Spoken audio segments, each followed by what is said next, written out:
नमस्कार। मैं डॉक्टर प्रतिभा सरोज, प्रवक्ता हिंदी, जिला शिक्षा एवं प्रशिक्षण संस्थान प्रयागराज से आज आप लोगों के सम्मुख डीएलएड तृतीय सेमेस्टर के अंतर्गत पाठ्यपुस्तक के अतिरिक्त अन्य पाठ्य वस्तु को पढ़कर समझना इस विषय को लेकर उपस्थित हूँ। तो आइए देखते हैं कि अन्य पाठ्य वस्तु और पाठ्य पुस्तक में क्या अंतर है। तो जो प्रत्येक कक्षा के छात्रों के लिए विषयवार रूप से निर्धारित जो पुस्तकें होती हैं और जिसका अध्ययन और अध्यापन कक्षा में शिक्षकों के द्वारा सुचारू रूप से कराया जाता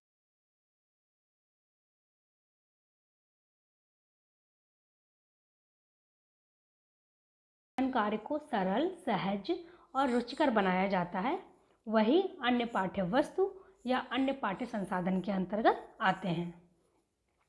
तो अब हम इसके उद्देश्यों पर चर्चा कर लेते हैं कि क्यों हमें अन्य पाठ्य वस्तु बच्चों को देना चाहिए। तो प्रशिक्षुगण बच्चों को अन्य पाठ्य वस्तुओं के विकल्पों का प्रयोग कर बच्चों को रुचिकर और सहज ढंग से विषय का ज्ञान करा सकेंगे। प्रशिक्षुगण बच्चों को अन्य पाठ्य वस्तु के द्वारा सामान्य ज्ञान का बोध करा सकेंगे तथा देश विदेश की खबरों से उन्हें अवगत भी करा सकेंगे। प्रशिक्षुगण अन्य पाठ्य वस्तुओं के माध्यम से बच्चों में तर्क, चिंतन एवं कल्पना शक्ति का विकास कर सकेंगे। प्रशिक्षुगण बच्चों में परिचित शब्दों के साथ साथ नए नए शब्दों और मुहावरों को भी शुद्ध ढंग से पढ़ने एवं समझने की योग्यता को विकसित कर सकेंगे। अब आइए आगे हम देख लेते हैं कि अन्य पाठ्य वस्तुओं के स्रोत कौन कौन से हैं। तो पहला स्रोत तो समाचार पत्र ही है, जो घरों में अक्सर आता है और बच्चों को बहुत ही आसानी से मिल सकता है। तो बच्चे जब समाचार पत्रों को पढ़ना शुरू करेंगे तो क्या होगा, वह उसके माध्यम से बाहरी दुनिया को समझ पाएंगे। देश विदेश में क्या चल रहा है उससे वो भली भांति परिचित होंगे। देश विदेशों की नई नई जानकारियाँ उनको मिलेंगी और साथ ही साथ इससे बच्चों के ज्ञान में भी वृद्धि होगी और उनका मनोरंजन भी होगा, क्योंकि समाचार पत्रों में हर प्रकार की सूचना सामग्री निहित होती है।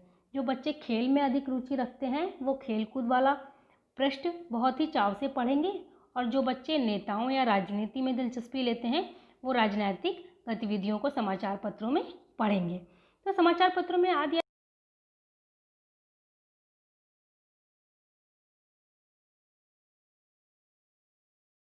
समाचार पत्र के माध्यम से उसमें जो कहानियाँ होती हैं, कविताएं होती हैं, उसके माध्यम से बच्चे उसको पढ़ेंगे और वैसे ही उसको अपने शब्दों में लिखने की कोशिश भी करेंगे। तो इससे क्या होगा, बच्चे अपनी रुचि के हिसाब से उसको पढ़ेंगे भी और बच्चों में बौद्धिक क्षमता का विकास भी बहुत ही तीव्र गति से होगा। अब हम बात कर लेते हैं बाल साहित्य की। तो बाल साहित्य क्या होता है? बाल साहित्य तो वह साहित्य होता है जिसका केंद्र सिर्फ और सिर्फ बालक होता है। बाल साहित्य में बालकों की अवस्था एवं रुचि के अनुसार ही पाठ्य सामग्रियों का संकलन किया जाता है। इसमें बाल कथाएँ होती हैं, बाल गीत होते हैं, चित्रों के साथ साथ बढ़िया बढ़िया कविताएँ होती हैं, पशु पक्षियों पर भी आधारित कहानी होती हैं, परियों पर आधारित कहानी होती हैं। इन पाठ्य सामग्रियों से बच्चों का भरपूर मनोरंजन होता है और जो बाद में बच्चों को कहानियाँ जो इसमें मिलती हैं उसमें शिक्षाप्रद कहानियाँ भी होती हैं। तो इस कहानियों के अंत में जो सीख उन्हें दी जाती है तो उससे क्या होता है, वो बचपन से ही अच्छे और बुरे चीज़ों का फ़र्क करना सीख जाते हैं। नैतिक कहानियों के माध्यम से, जैसे नैतिकता के बारे में कहा जाए तो जैसे उसमें शिक्षा पर सीख मिलती है कि हमें बड़ों की बात माननी चाहिए, हमें झूठ कभी नहीं बोलना चाहिए, हमें माता पिता का सम्मान करना चाहिए। तो ऐसे आदि कई नैतिक सीख उनको इन कहानियों से पढ़कर मिल जाती है।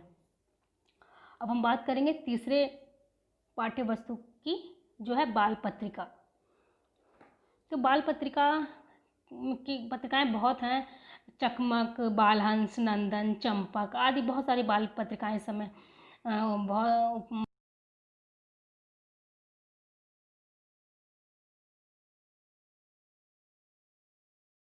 बाल कहानियाँ भी होती हैं। बाल कविताओं के साथ साथ विज्ञान की खोजों की बात की जाती है। महापुरुषों की जीवनियों के बारे में बताया जाता है। दुनिया के पर्यटन स्थल के बारे में इसमें लिखा होता है। ऐतिहासिक धरोहरों के बारे में इसमें बहुत लिखा रहता है। तो दुनिया के अजूबों के बारे में इसमें बहुत अच्छी खासी जानकारी इसमें बच्चों को दी जाती है। इन पत्रिकाओं से क्या होता है, बच्चों का मानसिक विकास बहुत ही तेज़ी से होता है और बच्चों के जो शब्द भंडार होते हैं वो भी बढ़ते हैं। तो अब हम कॉमिक्स की बात करें। कॉमिक्स पढ़ने को लेकर हमारे घरों में बहुत गलत अवधारणाएं होती हैं। जैसे घरों में माता पिता बच्चों को कॉमिक्स पढ़ने से हमेशा टोकते हैं। इसमें क्या है, कॉमिक्स को पढ़कर तुम क्या करोगे, इस तरीके से बच्चों को बहुत सारी डांट खाने को मिलती है कॉमिक्स को लेकर। कॉमिक्स बच्चे बहुत छुप छुप के पढ़ते हैं, लेकिन बच्चों को कॉमिक्स पढ़ने के लिए देना चाहिए। बच्चा कॉमिक्स से कितना ज्ञान अर्जित करता है ये निर्भर करता है कि बच्चा किस किस्म का कॉमिक्स पढ़ना पसंद करता है। जैसे अगर बच्चा अकबर, बीरबल, तेनालीराम और चाचा चौधरी जैसे कॉमिक्स पढ़ते हैं तो उनकी मानसिक शक्ति का विकास होता है। तो उनको बस अच्छी कॉमिक्स देनी चाहिए पढ़ने के लिए। कॉमिक्स पढ़ने से बच्चे चीज़ों को गहराई से समझने की कोशिश करते हैं। कॉमिक्स पढ़ने से बच्चों में इंटेलिजेंस, विज्ञान और तर्क शक्ति में इजाफा भी होता है। इससे बच्चों की रीडिंग स्किल बहुत ही जल्दी बढ़ती है, क्योंकि रीडिंग स्किल इसलिए बढ़ती है, जब बच्चे कॉमिक्स पढ़ते हैं तो उनको लगता है अभी इस कहानी में मज़ा आ रही है तो उसको पूरा हम ख़त्म करके पूरा ही समाप्त करना चाहते हैं एक बार में ही। जब उसको एक बार में वो समाप्त करना चाहेंगे तो वो चाहेंगे उसको हम जल्दी जल्दी पढ़ें। तो इससे क्या होगा, उनकी रीडिंग स्किल बहुत ही तीव्र गति से बढ़ेगी।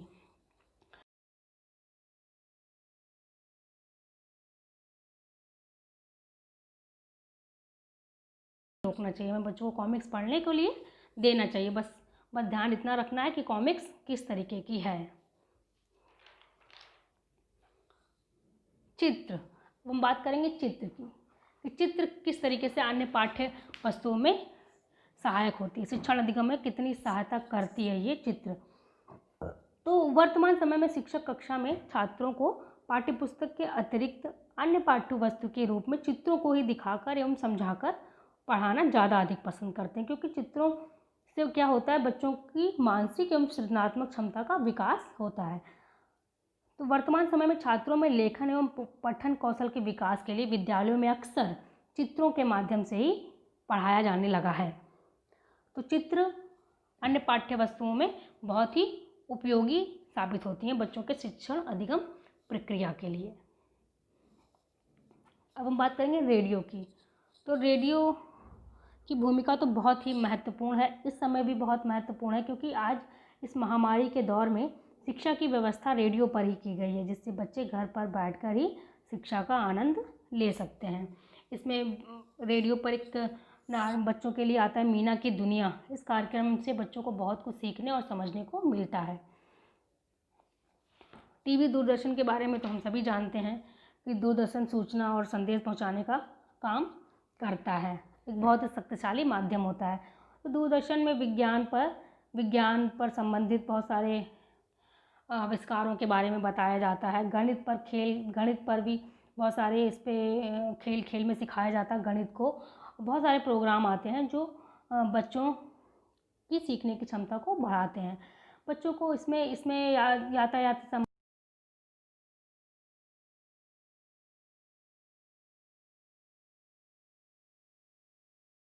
तो रेडियो और टीवी दूरदर्शन भी बहुत ही शिक्षा के क्षेत्र में बहुत ही अच्छे संसाधन के रूप में माना जाता है। पाठ्य वस्तुओं में मोबाइल, कंप्यूटर और इंटरनेट। तो मोबाइल, कंप्यूटर और इंटरनेट के बिना तो आज कुछ लगता है कि संभव ही नहीं है। तो इंटरनेट बहुत ही ज़रूरी हो गया है सबके लिए, और बच्चों के लिए भी। आजकल तो बच्चे इंटरनेट से ही, देखिए, ऑनलाइन पढ़ाई भी चल रही है। तो इसमें क्या होता है कि बहुत सारी सामग्री इसमें रहती है, बस बच्चा उसको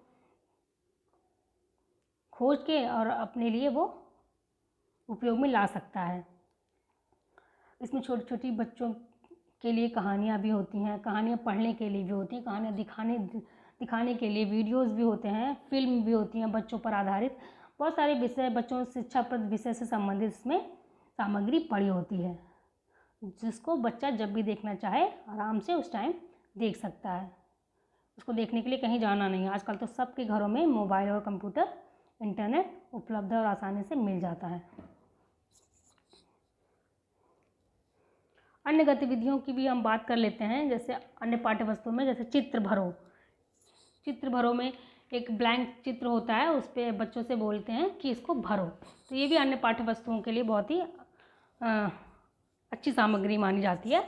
वर्ग पहेली, बूझो तो जाने, चित्रों में अंतर ढूंढो। जैसे मान लीजिए आपने 2 चित्र बना दिया, उसमें बच्चों से बोलेंगे कि अब इसमें आप अंतर ढूंढिए। एक चित्र में पूरे चित्र बनाए हैं और दूसरे में कुछ आपने मतलब छोड़ दिए हैं, तो उसमें से बच्चों को ढूंढना है बारीकी से कि कहाँ कहाँ पे कौन सी चीज़ें छूट गई हैं।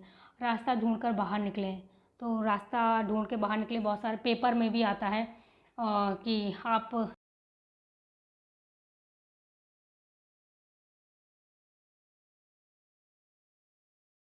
बिल्ली को कटोरे तक पहुंचा दो, दूध के कटोरे तक बिल्ली को किससे पहुंचाएंगे। तो उस रास्ते से आपको ये रास्ता ढूंढकर बाहर निकालना। आपको सब लोगों ने देखा होगा पेपर वगैरह में भी, आजकल तो उसकी अलग से किताबें भी मिलने लगी हैं छोटे बच्चों के लिए। तो पाठ्य वस्तु से परे संसाधनों से बच्चों को सीखने में बहुत ही सुविधा होती है। पढ़ने की प्रक्रिया को पढ़ने और सीखने में बहुत ही उपयोगी और कामगार होते हैं। पाठ्य पुस्तक से परे संसाधन का बार बार और प्रासंगिक उपयोग छात्रों को यह अनुभव कराता है कि कक्षा के बाहर हिंदी का उपयोग और कैसे कैसे किया जा सकता है। धन्यवाद।